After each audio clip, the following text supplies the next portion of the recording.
बड़े भाग्य से बड़े पुण्य से मिला गुरु का चातुर्मास। बड़े भाग्य से बड़े पुण्य से मिला गुरु का चातुर्मास। वर्षा योग में धर्म की वर्षा रचेगी एक स्वर्णिम इतिहास।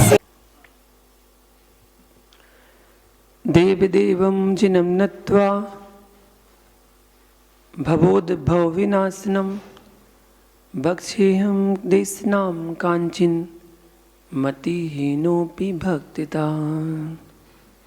णमो अरिहन्तारं णमो सिद्धारं णमो आयर्याणं णमो वज्रायाणं णमो लोये सविसाहूणम्।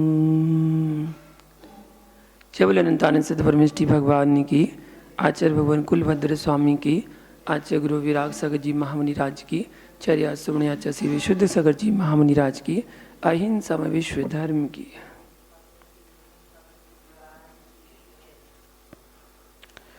महानुभाव, वर्णन चल रहा है सार समुच्चय ग्रंथ का 18वें नंबर श्लोक का, और जिसकी टीका में आचार्य भगवान कह रहे हैं कि ज्ञाता बने बिना जो वक्ता बन जाते हैं वे 100 पर के बैरी हो जाते हैं, अपने भी और दूसरे के भी। स्वयं मिथ्यात्व में डूबेंगे और दूसरों को भी डुबा देंगे। वाहन चालक और वक्ता, इन दोनों को मद से रहित होना चाहिए। जब वाहन चालक को मद हो जाता ना, मैं तो गाड़ी चला लेता हूँ, मुझसे अच्छी कोई गाड़ी नहीं चलाता, वो अपने हाथ छोड़ के गाड़ी चलाना प्रारंभ कर देता है। वाहन चालक को भी मद नहीं होना चाहिए, और साथ ही जो वक्ता है उसको भी मद नहीं होना चाहिए कि मैं तो बहुत अच्छे से स्पीच करता हूँ।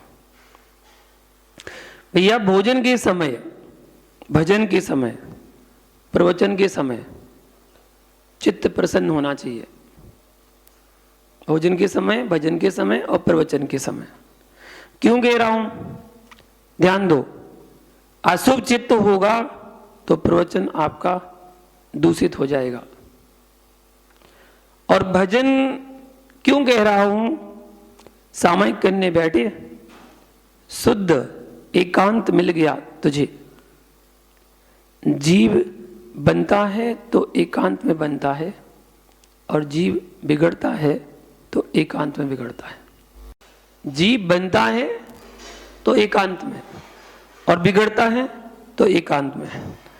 मित्रों, जब भी जीवन का विकास होगा तो एकांत में होगा, और जब भी ह्रास होगा एकांत में होगा। आत्मा का ध्यान भी एकांत में लगता है। अशुभ करने के लिए व्यक्ति एकांत खोजता है। जब तुम सामूहिक करने या भजन करने जा रहे हो, आगम वचन है कि 48 मिनट की सामूहिक कर रहे हो तो 48 मिनट पहले बाकी लोगों से चर्चा करना बंद कर देना। जब सामूहिक करने बैठ रहे हो उस समय की बात है कि आप 48 मिनट पहले ही चर्चा करना बंद कर देना दूसरों से। आप कोई पीरियड पढ़ाते हो तो एक पीरियड पढ़ाने के बाद थोड़ा विराम लेना चाहिए। जो आप पढ़ा के आए हो उसको पहले आप खाली करो, फिर दूसरा पीरियड पढ़ाइए। यदि एक अध्यापक 2 विषय पढ़ाता है तो यहाँ का वहाँ करेगा और वहाँ का यहाँ करेगा, ऋण में धन मिलाएगा तो भैया बल्ब फ्यूज हो जाएगा भैया। यही हो रहा है आज समाज में। इन वक्ताओं को इतना समय ही नहीं मिलता और हर विषय में अपनी पकड़ बनाना चाहते हैं, तो परिणाम ये मिलता है कि निश्चय का तार व्यवहार में और व्यवहार का तार निश्चय में। भैया दोनों जोड़ दिए ऋण धन मिला करके तो समाज में फाल्ट हो रहा है। समाज में फाल्ट हो रहा है कि नहीं? जब निश्चय धारा है और व्यवहार धारा है तो इन दोनों धाराओं को बराबर लगाइए, तब बल्ब जलेगा। होल्डर में भी 2 डोरियां जाती हैं, मालूम है ना आपको, और इतनी दूरी अंतर रहता है उसमें कि एक दूसरे को स्पर्शित ना हो, एक दूसरी डोरी एक दूसरे से स्पर्शित ना होने पाए। इसी दृष्टि से कहा कि व्यवहार दृष्टि और निश्चित दृष्टि में इतना अंतर होना चाहिए। व्यवहार का व्यवहार विषय बनाओ, निश्चय का निश्चय विषय बनाओ, लेकिन दोनों का ध्येय प्रकाश होना चाहिए। दोनों का ध्येय तो प्रकाश ही होना चाहिए, आत्म प्रकाश, चिद ज्योति। तो जब सामायिक करने आप गए थे, एकांत मिला ना, और किसी ने आपके कान में कुछ कह दिया कि अमुक व्यक्ति आपके बारे में ऐसा बोल रहा था। आप सामायिक कर रहे थे और आपके कान में आके किसी ने बोल दिया अमुक व्यक्ति आपके बारे में ऐसा बोल रहा था। उसने तो आपको आग लगा दी। 1 घंटे तू जहां निजानुभव करने वाला था, परमेष्टि की आराधना करने वाला था, वहां पर पुरुष की आराधना में लग गया। अब सारा ध्यान, सारा समय उसी में निकल जाएगा। हे श्रावकों, योगियों के मित्र बन के रहना, योगियों के शत्रु बन के मत रहना। मैं उसे मित्र नहीं मानता हूं जो मेरे सामने मेरी प्रशंसा करे और दूसरों की निंदा करे। भैया, अपन को एक बहुत बड़ी विद्या सीखना है। यदि आज मैं आपके सामने दूसरे की निंदा कर रहा हूं आपको खुश करने के लिए, तो विश्वास मानना, जब तू मेरे पीछे हो जाएगा तो तेरी भी निंदा करेंगे, क्योंकि उसकी तो आदत में आ चुका है। यानी आप योगी के मित्र बन के रहना। यदि आपने योगी के कान में तत्व के विपरीत बात डाल दी और जीव का मस्तिष्क उसी में चला गया, तो आपने उस जीव के मुनिपने का घात कर दिया। उत्तर पुराण में आचार्य भगवान गुणभद्र स्वामी ने एक कथा लिखी है। राजा शरणिक तीर्थंकर भगवान के सम्मुखन में जा रहा था। मार्ग में एक मुनिराज ध्यान में लीन दिखे। शरणिक ने उन मुनिराज को देखकर गदगद भाव से उन मुनिराज को नमस्कार किया। अहो, धन्य हो इनके धैर्य को, धन्य हो इनके ध्यान को। पर वो ध्यान किसका चल रहा था? वो ध्यान किसका चल रहा था? एकदम कड़े बैठे हुए थे, बिल्कुल ऐसे, बिल्कुल एकदम कड़े बैठे हुए थे। भुरकुटियां बिल्कुल चढ़ी हुई थी। वरधर्म नाम ही हो गया, वरधर्म नाम था उनका। शरणिक वर्धमान स्वामी के समूह शरण में प्रश्न करते हैं, हे भंते, इतना उत्कृष्ट ध्यान कर रहे मुनिराज, उनका क्या परिणमन होगा? जब मैं आ रहा था रास्ते में एक मुनिराज मिले, तो मुनिराज के मैंने दर्शन किए, वो उत्कृष्ट ध्यान कर रहे थे, उनका क्या परिणमन होगा? दिव्य ध्वनि आई, शरणिक, नाम लेना कोई नई परंपरा नहीं है, नहीं तो लोगों के मन में प्रश्न आ जाए कि मुनिराज नाम क्यों ले रहे हैं। अरे, तुमको मालूम होना चाहिए था कि तीर्थंकर महावीर की वाणी में भी शरणिक का नाम खिरा था, परमात्मा की वाणी में खिरा है। हे शरणिक, इस समय मुनिराज का गुणस्थान गिर रहा है। जो तुम मुनिराज को देखकर आए हो, उन मुनिराज का गुणस्थान गिर रहा है। जब तुम मुनिराज को संबोधोगे, तब उनका गिरता हुआ गुणस्थान चढ़ेगा। शीघ्र ही छपक श्रेणी चढ़कर केवल ज्ञान को प्राप्त करेंगे। कोई मुनि के बारे में ही मुनि की ही निंदा क्यों कर रहा हो, वह कुछ भी मुनि को जाकर नहीं सुनाने का। कोई भी बात मत बताओ किसी की कि उन मुनिराज ने उन मुनिराज के लिए क्या बोला। तुम्हें सगे भाई का प्रेम अच्छा लगता है कि नहीं? यदि भाई भाई को गाली भी दे रहा हो और यदि आपको उसका प्रेम अच्छा लगता है, तो क्या बोलना? छोटे भैया से बोलना, भैया तुम्हारे बड़े भैया तो इतने अच्छे हैं, वे हमसे कह रहे थे कि हमें अपने छोटे भैया के लिए ये मकान देना है, जबकि उसी मकान पर झगड़ा हो रहा था। और बड़े भैया से कह देना कि आपका छोटा भैया कह रहा था कि जैसे बड़े भैया चाहें वो हमें स्वीकार है। भैया आपकी भाषा ने दोनों की प्रीति बढ़वा दी,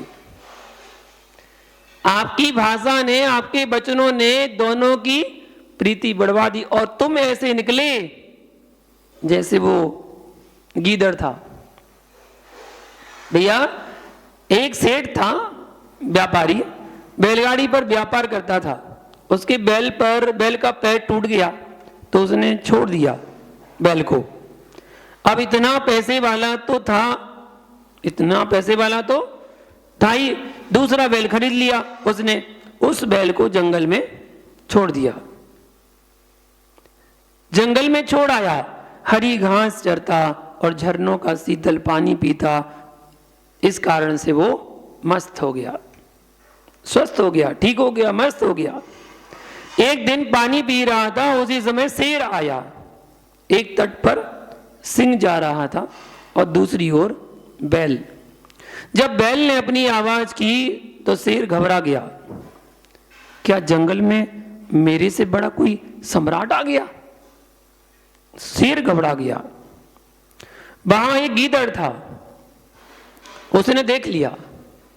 वो गीदड़ था, उसने देख लिया और उस शेर से जाकर कहता है, स्वामी आप बिना पानी पिए क्यों लौट गए वापस? तो शेर कहता है कि भैया पता नहीं कौन सा जानवर मेरे से ज्यादा शक्तिमान है। गीदड़ कहता है कि आप चाहो तो मैं आपकी मित्रता करा सकता हूं। शेर ने, गीदड़ ने मित्रता करा दी। गीदड़ ने मित्रता करा दी, शेर की और बैल की मित्रता हो गई।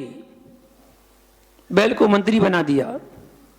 जब दोनों की मित्रता हुई तो शेर ने बैल को भोजन व्यवस्था सौंप दी, और जब बैल को भोजन व्यवस्था सौंपी तो शुद्ध शाकाहारी जीव उसने पूरी व्यवस्था बदल दी, सबको बदल दिया। कोई भी मांस सेवन नहीं करेगा।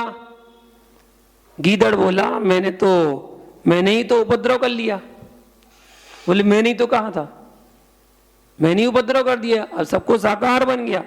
ऐसा समझौता कराया कि मेरे भोजन के लाले पड़ गए। वो गीदड़ बोलता है, भैया सुनो, जो पुरुष किसी के बारे में उसके पीछे आलोचना करे उसके लिए भट्ट के स्वामी ने मूलाचार ग्रंथ में लिखा है, पिष्ट मांस भुज्जी हे ज्ञानी, क्यों तू पीठ का मांस खा रहा है? क्या बोले? क्यों तू पीठ का मांस खा रहा है? सारे अभक्ष छोड़ देना सरल है, शुद्ध भोजन करना सरल है, पर पीठ के मांस को छोड़ पाना बहुत कठिन है। बड़ा से बड़ा महाव्रती बन जाए व्यक्ति, फिर भी पीठ का मांस खा बैठता है। क्या हुआ? सुन लेना भैया, करना मत ऐसा अपने स्वार्थ के बस। कोई क्या नहीं कर सकता है जब स्वार्थी होता है तो, इसलिए संभल के रहना। कौन कब किसको दगा दे जाए कोई निश्चित नहीं है। जीवन में कोई महापाप है तो विश्वासघात करना। कभी भी विश्वासघात नहीं करना। किसी ने आप पर बड़े विश्वास के साथ विश्वास बनाया है और आपने उसके विश्वास का नाजायज फायदा उठाया और उसके साथ विश्वासघात किया है, ध्यान रखना उस विश्वासघात का परिणाम आपको एक ना एक दिन कभी ना कभी बहुत बुरी तरह भोगना ही पड़ेगा। कभी किसी के साथ विश्वासघात मत करना। क्या किया उस गीदड़ ने? उसने सोचा कि इन दोनों को लड़ा दो तब काम बनेगा। इन दोनों को लड़ा दो, जिनकी मित्रता करा दी, इन दोनों को लड़ा दो तब काम बनेगा। सिंह के पास पहुंचा और बोला, महाराज आपने जिसको अपने सम किया है और मंत्री पद पर अधिष्ठित किया था, भैया स्त्री को देखकर कौन नहीं झरता इतराता। स्त्री को देखकर कौन नहीं इतराता? वो आपका राज्य छीनने के प्रयत्न कर रहा है, वो आपके राज्य को छीनने में प्रयत्न में है। शेर कहता है नहीं, वह तो ऋषभ देव का चिन्ह है। वृषभ शांत प्राणी है, वह ऐसा नहीं कर सकता है। गीदड़ बोला महाराज अभी आपको मालूम नहीं है, भूखा पुरुष क्या नहीं कर लेता, लोभी पुरुष क्या नहीं करता। ऐसी भाषा का प्रयोग किया उसने। सिंह बोला कैसे जानूं? तो गीदड़ बोला जब अपने पैरों से जमीन खोद रहा हो, नाक नथुड़े फड़क रहा हो, आप समझ लेना कि वह आप पर आक्रमण करने वाला है। बैल का तो काम ही होता है नाक नथुड़े फड़कना है और पैरों से जमीन को खोदना, ये तो उसका काम ही है। उधर बैल के पास गया और बोला क्षमा करना, आप तो सीधे साधे ही हो, परंतु पंजे वाले पर क्या विश्वास। गीदड़ ने शेर से जाके बोला और फिर बैल से जाकर बोला, बोले तुम तो सीधे साधे हो, पंजे वाले पर क्या विश्वास करना, नाखून वालों पर क्या विश्वास करना। आज वनराज आपका शिकार करके अपने उदर की पूर्ति करना चाहता है। वह बोला ऐसा नहीं हो सकता, विश्वासघात कैसे। वह बोला मानिए जब रक्त नयन हो, भ्रुकुटियां खिंच रही हो और अपने पंजों से जमीन कुरेद रहा हो, तो आप समझ लेना कि मेरे ऊपर आक्रमण होने वाला है। दोनों को काम कर दिया उसने अपना नाज वाला, दोनों को भिड़ा दिया और दोनों के परिणाम भर दिए बिल्कुल। अतः दोनों जब एक दूसरे से मिले तो सिंह रक्त नयन मिला और बैल सिंह से जमीन को उड़ रहा था। बैल बेचारा कहां बचने वाला था, सिंह ने पंजा मार दिया, उसके प्राण पखेरु उड़ गए।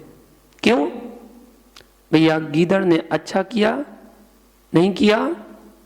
तो ये ज्ञानियों, इस गीदड़ वृत्ति का आलंबन जीवन में कभी मत लेना। ये पिष्ट मांस भुज्जी है, ये पीठ का मांस खाने वाले हैं। ऐसे लोगों से बचना चाहिए जो एक दूसरे को भिड़ाते रहते हैं। किसी का भला नहीं कर पाओ तो विकल्प मत करना, कोई बात नहीं। भला नहीं कर पाओ तो विकल्प मत करना, पर बुरे करने के भाव अपने मन में मत लाना। सामयिक के काल में साम्य भाव रखना, अशुभ सुन के सामयिक करने मत बैठ जाना। हुआ क्या उन मुनिराज का? वह सम्राट थे पहले के, इसलिए दीक्षा के उपरांत गृह नगर से दूर ही रहना चाहिए, अपनी गृह नगर के पास नहीं रहना चाहिए। विशेष करके पंचम काल में, ये जो काल चल रहा ना, इतना धैर्य नहीं है, इतनी क्षमता नहीं है जीव के पास कि इतनी जल्दी राग को संभाल पाए। गृह नगर अकेले तो पहुंचना ही नहीं चाहिए। जब अपने घर के जहां पर आपने जन्म लिया वहां किसी साधु संत को अकेले तो पहुंचनी नहीं चाहिए। यदि वहां जाकर के कहीं राग उमड़ पड़ा तो वह राग कहीं श्रावक को प्रकट दिख गया तो जिन शासन की हंसी होगी। लोग ये कहेंगे कि देखो रागी है मुनिराज। क्यों? पूछ रहे थे कि लड़का कैसे है, घर में क्या हो रहा है। हे स्वामी, जब तुमने ये सब कुछ छोड़ दिया है, अब घर में कुछ हो भी जाएगा तो तुम संजुलन करने जाओगे क्या, या संचालन करने जाओगे, समझाने जाओगे, समझौता करवाने के लिए जाओगे क्या? अब घर का संचालन मत कर, अपने निज घर का संचालन कर।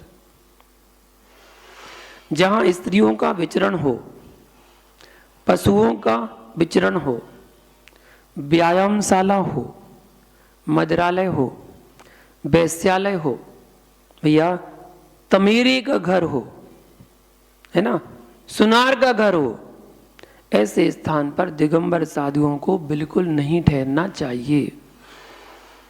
स्वर्णकार का घर होगा, वहां ठुकाई पिटाई सुनाई पड़ेगी तो सामायिक में विघ्न होगा। व्यायामशाला होगी तो वहां योद्धाओं की भुजाएं भड़कती दिखेंगी। वो दिखाई देंगे। अथवा आजकल तो बहुत सारे यंत्र आने लगे हैं, उनकी आवाजें खनकेंगी। जिम में बहुत सारे यंत्र हैं। मदिरालय समझते हो? ऐसे स्थान पर नहीं ठहरने का जहां पर शराब बिकती हो या पीते हो लोग।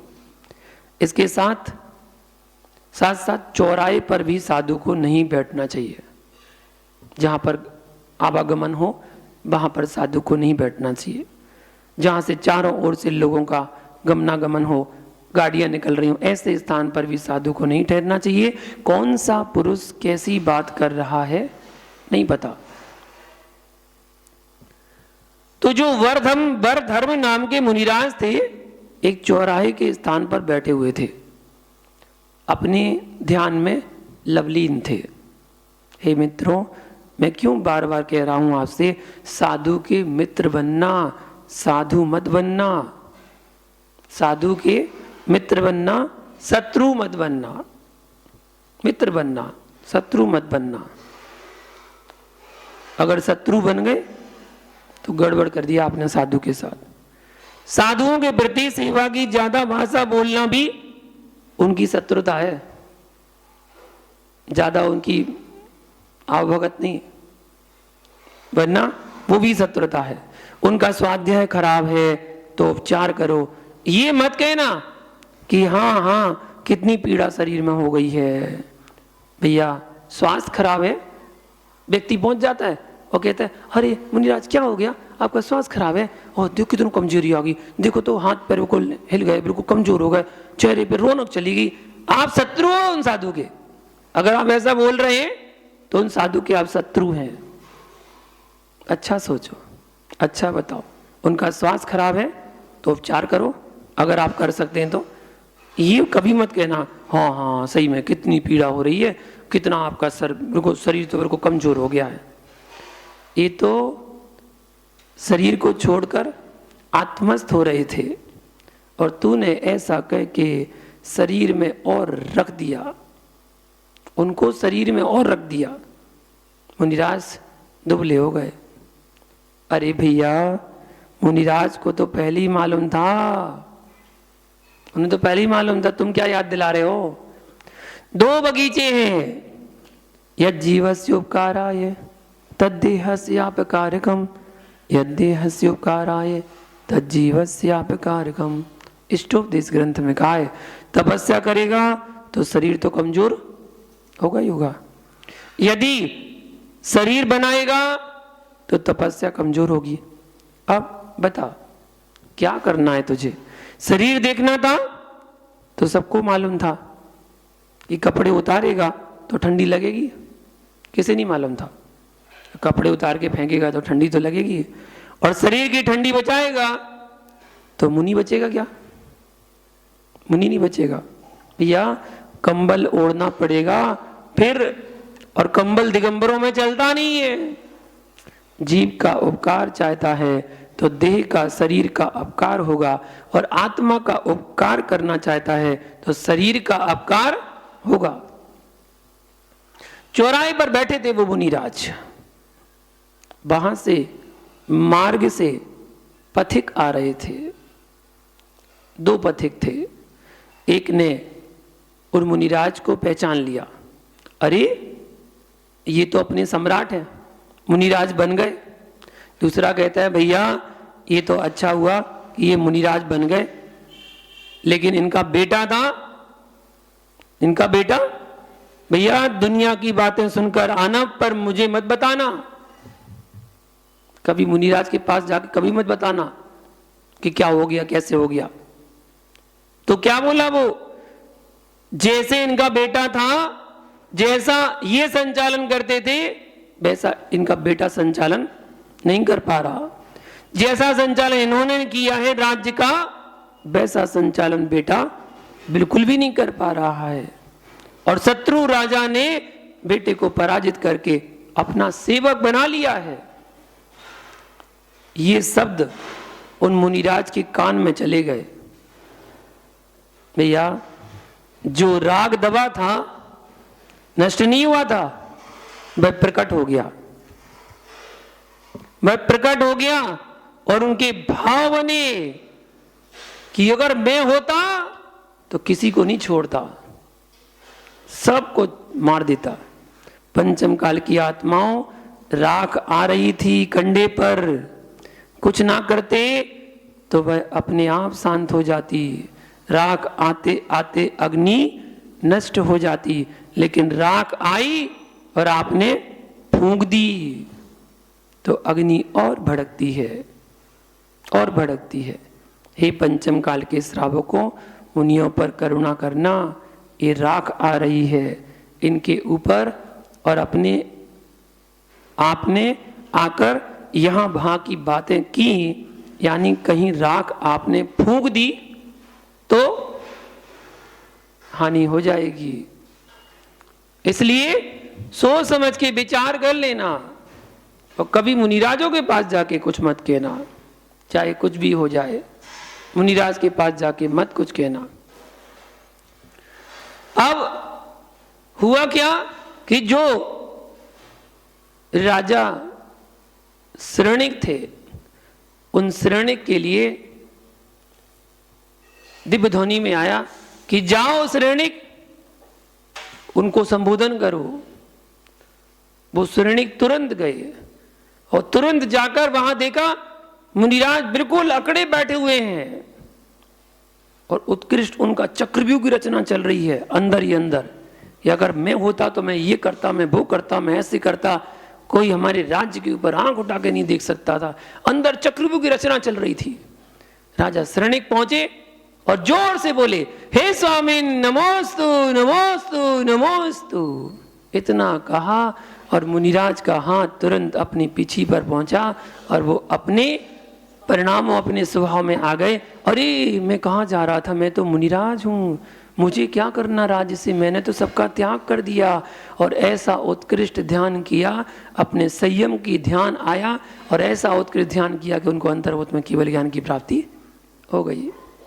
ऐसा होता है उत्कृष्ट ध्यान। तो कभी मुनिराजों के पास जाके कोई किसी की बात को मत कहना चाहिए, उनको तो उनके उसी मार्ग में वो लगे रहें।